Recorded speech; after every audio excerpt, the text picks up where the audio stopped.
Hello everyone, KirbyVolt here, and welcome back to Let's Play Shantae, part of Summer of Shantae. On the last episode, we defeated our first labyrinth, and if we take a look on our sub-screen, we got the Dribble Stone, as it's shown there. It's a little bubbly stone bubbling all over the place. We also got 4 baby warp squids, a dance transformation. It allows us to, using down and right, become an adorable monkey. And Monkey Shantae gets more adorable as the games go on, so if you think she's not, like, as adorable as she could be, she gets more adorable.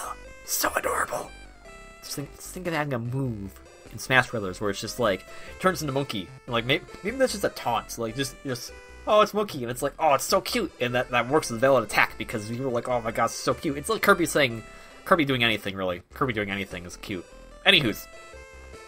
We also got another heart for our health, and we have plenty of money. So, for this episode, we want to be going to the Oasis Town. That's where the next stone, the next mystical relic that the evil lady pirate Risky Boots is after. That's what Bolo's granny apparently told us. I don't know if we trust that Bolo guy. He's kind of full of if I was to say, I think his head's full of rocks. Just saying.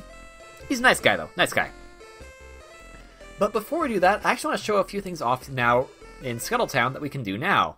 And by the way, there is not a specific monkey or other transformation sprite should you walk out the door while you're in a transformed form. It's always going to put you back as Shantae. Well, there is the item shop, and we can check that out. First, I actually want to go over to the Warp Squid Hut. We have 4 baby Warp Squids, so we can go to the Warp Squid Hut and talk to the Mama Warp Squid, who says that we found her babies, and actually she's not sure if it's all her babies, but we're just going to assume that they are. Unfortunately, there's no, like, give all, so you have to keep talking to her to give all the babies. It is kind of hilarious that it's basically like, oh, you found my babies. Are these my babies? Sure, here you go. Take these kids. It's like, well, if these weren't her babies, it was kind of accidentally putting them up for adoption. I mean, maybe? I'm not sure that works. Anywho's, when you get all of the warp squids, the Mom Warp Squid will teach you another dance. And this actually brings up a new little thing in the dance menu, which I'll show you in just a second. We can perform this dance anytime we want to warp back to this town at day or night. So, in the dance menu, on our sub-screen, you notice on the left we have like little different things noted there, like a monkey and maybe like an elephant or something. Looks like a bird thing further down here. On the right we have Uncle Mimic, Bolo, some other people we have not met yet. It's like, we transform into those people? Not quite. The left side is for transformation dances, where the right side are the warp dances. By getting the baby warp squids and giving them to a warp squid mother, we will learn a dance to go back to that particular town. So, getting the baby warp squids is vital, especially if you want to be having some quick travel to get into places. Scuttle Town is a good hub area for a few reasons, so I think it's a good starting location to do. But if you want to do Water Town, that's also probably a good idea as well if you want to use your warp squids elsewhere. So, now we have all that taken care of, let's go check out the main attraction of Scuttle Town. When it's nighttime, you can go to the dance parlor. Well, you can technically go here in the daytime too, but you can't do anything here in the daytime, which is the major difference. So, we're going to talk to this lovely, maybe half genie, we're not sure. She asks us if we want to dance, and we'll say yes. Now, dances, you pay higher amounts of gems for higher difficulties, but the payout is much better. I'll be showing off, I think, at least a B rank, because A rank's crazy, but all the different dances, because the dancing is actually it's a very fun little minigame, and it's a really good way to earn quick cash. So, let's do rank E, because we are Ret-2-Go.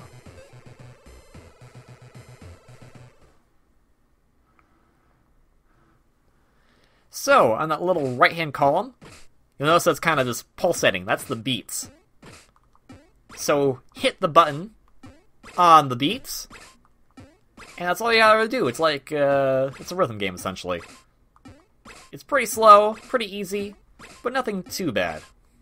When it's direction, it's hit a direction on the directional pad in that way.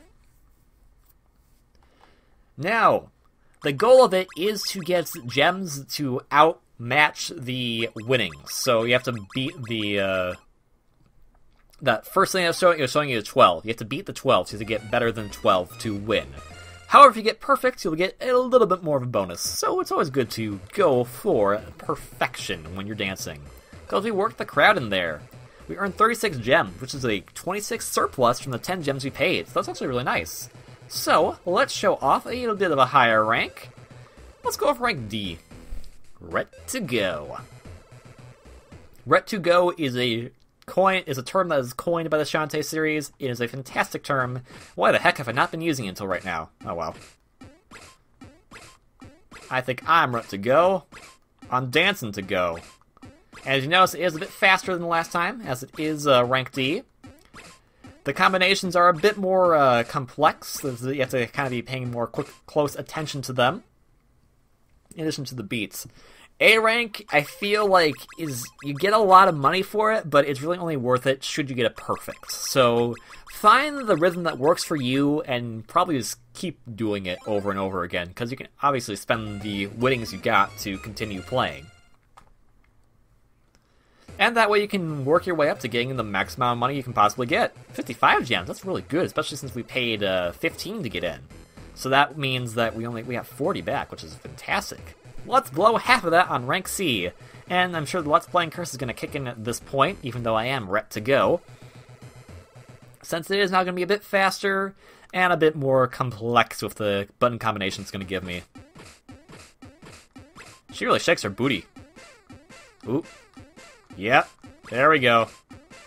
Missing a lot. I'll probably be doing a lot of this off-screen. Oh, because it was A. That was that one. I'll be probably doing this quite a bit off-screen, just because it is time-consuming. But it is a great way to get money. And unfortunately, I love the animation. That's pretty cute. You only earn back 14 gems. You need to find your rhythm. So, we won't do that for now. And she says we're staring after customers. You're rude. Rude.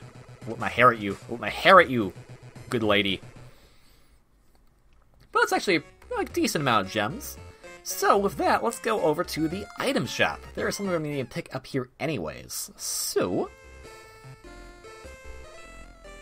let's talk to this lovely dude. And there's plenty of different items you can pick up. You have vials. Vials will restore your health. Since they are pretty expensive, I don't usually go for them. I feel like it's a bit easier to just kind of tough it out, I guess. This, though, Vanishing Cream, is a great thing. Let's buy that. Let's buy a few of these just to be safe. We're actually going to be needing these, so if you're following along, please do indeed buy this item, because it's going to be very valuable for what we're going to be doing in just a little bit. Now we can also get the Storm. We can get this Storm Puffs, which are pretty nice, and we'll also get Pike Balls. Pike Balls they're a staple. They're actually very useful. Now the Vanishing Cream is kind of more of a assist type item, whereas the Storm and the Pike Balls are attack type items. Now what we do is that you notice now is in the bottom left hand corner there's a little icon. In addition, there's also a little number next to the beaker there. That is how many times we have to use that particular item. If we go into our subscreen now, we can see plenty of stuff. We can put these all on, and they'll show up in the little icon in the bottom left-hand corner. Just highlight it, and leave. And to use the item, press up and B at the same time. And Pike Ball is awesome. Gets his little shield for a little bit. It's really useful. Probably shouldn't have wasted it, but, you know, it's good to show it off. Anywho's, well, maybe nighttime. We're gonna risk the harder enemies and go off to the west now, because we have to get to Oasis Town. But these Pike Balls will be very useful, because these enemies are just awful. I hate these enemies. I think they're Lamias, technically. They take a lot of hits to destroy, and it's beneficial to kill them because those beams they shoot out are homing, and they last for a while, so it's kind of annoying to have to deal with them. But if I don't have to deal with them, I won't, so bye-bye. Let's see, as long as she doesn't try to shoot me, that should be fine. Now then, here's something we haven't seen yet, ladders. Ladders will take you to little underground sections of the map in Shantae. Now, sometimes they'll go to actual different areas, like they can connect two different areas with special, from, like, other parts of the map, so they're like good little shortcuts. Usually you'll need other abilities to go through them, though, but sometimes they're just dead ends, and in this case, this is one of them. But it does have a heart holder, but how do we get it? This is a wall in the way. Can't attack this guy or anything. Dancing's not going to help, Shantae, I'm sorry. What we can do is we can put on the Vanishing Cream, and using its abilities, we can just walk through here and pick up another heart holder. So already we have 5 hearts. There's a total of 7 heart holders in the entire game, so we already have 2 of them, which is awesome. And it's going to be helpful when we get into future labyrinths, because, you know, having more health means not dying as much, hopefully. I am going to put... That's the wrong button, sorry. I am going to put the Pike Ball back on, because I do think it is a bit useful for traversing this area. The Naga Wasteland, I think this area is called? I forget. But it does require us that we need the monkey. So you could have gone this way, but if you didn't have the monkey, you couldn't actually travel that far. And I hate the monkey, and there's that stupid Lammy up there. I think it's supposed to be a Naga, since it is called the Naga Wastelands. Ha! I can... No, see, that's what it's homing, like, you try jumping, and then it's like, oh, nope, just kidding, ha ha ha. And so why picking up vials is probably a good idea, because they can heal you, but they're so expensive, man. I don't understand why you'd want to pick them up, in all honesty. I mean, yes, they can be useful. I'll probably pick some up before we do, like, the final boss and stuff like that, but otherwise, in traveling, I feel like getting a game over isn't that big of a deal. Since you keep your money and you keep your, you keep most of your assets anyways. Ow! Stupid Nagas. Stupid wasteland. Stupid, I thought that was almost spikes, and I thought I was gonna die. Have a pike ball. Pike ball to your whatever I'm hitting right now. I'm not sure what I'm hitting, but I'm hitting something. Pike balls are also pretty powerful, so it's actually a very useful tool to have. And it's actually really good for traveling, just because it helps you deal with the enemies in your way. Don't have to worry about them overpowering you and being complete jerks. Now, the actual area we want to go to is down here. This cave is actually going to lead us to another area of the world map. It's actually mandatory to go this way, because if we kept going to the left, we'd get somewhere, but unfortunately, it's not anything we could do. We could not do much there. So it's actually a good idea to go here, because now we are in the Ladies' Desert. And my goodness, I love this music track. It's so good. This may... Okay, so actually, it's kind of a funny story about this particular music track. But first, these are Scorpio ladies. They're big, they're mean, and I don't like them. Oh, this is the night track now. I don't like the night track of this spot anymore. There is 2 day tracks and 2 night tracks. We've heard the first 2 earlier on. The second 2 are played in other areas. So kind of like as you get further along, the day 2, night 2 will play. But the funny story actually comes in is that technically, according to like the soundtrack, there's never officially released the soundtrack, but if we're going by the official titles that they had, according to Jake Kaufman's old website, which he's revamped it, so the what I'm referring to doesn't exist anymore, so I could be completely full of crap, and I may have like made some in my sleep, so I apologize in advance to everyone. But this particular track is actually this is just night travel, and the track you were hearing earlier was day travel. The tracks you're hearing at the beginning of the game, those are Day Travel 2 and Night Travel 2, so these songs were written before the other ones, but I guess the main creative force at Way Forward, like the other two, just kind of felt they were more suited for the beginning of the game, well, I feel like these are more suited for later in the game. Though I have to say, like, this night track's not bad, don't get me wrong, none of the music in this game is bad, but I'm not a big fan of this track overall. I do like the day track, though, and that's actually what gets into a bit of a funny story, but I think I'll tell that funny story next time when we actually can be in the day song. So, this is, believe it or not, Oasis Town.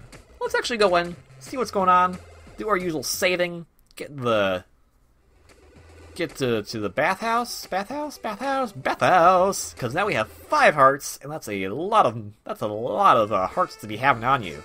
That's like Time Lords have 2 hearts, half genies have 5 hearts, and maybe 10 at some point. Okay, that's not how that works, but you know, just making a silly banter. Alrighty, right, so let us save. And with that brings us to the end of this episode of Let's Play Shantae.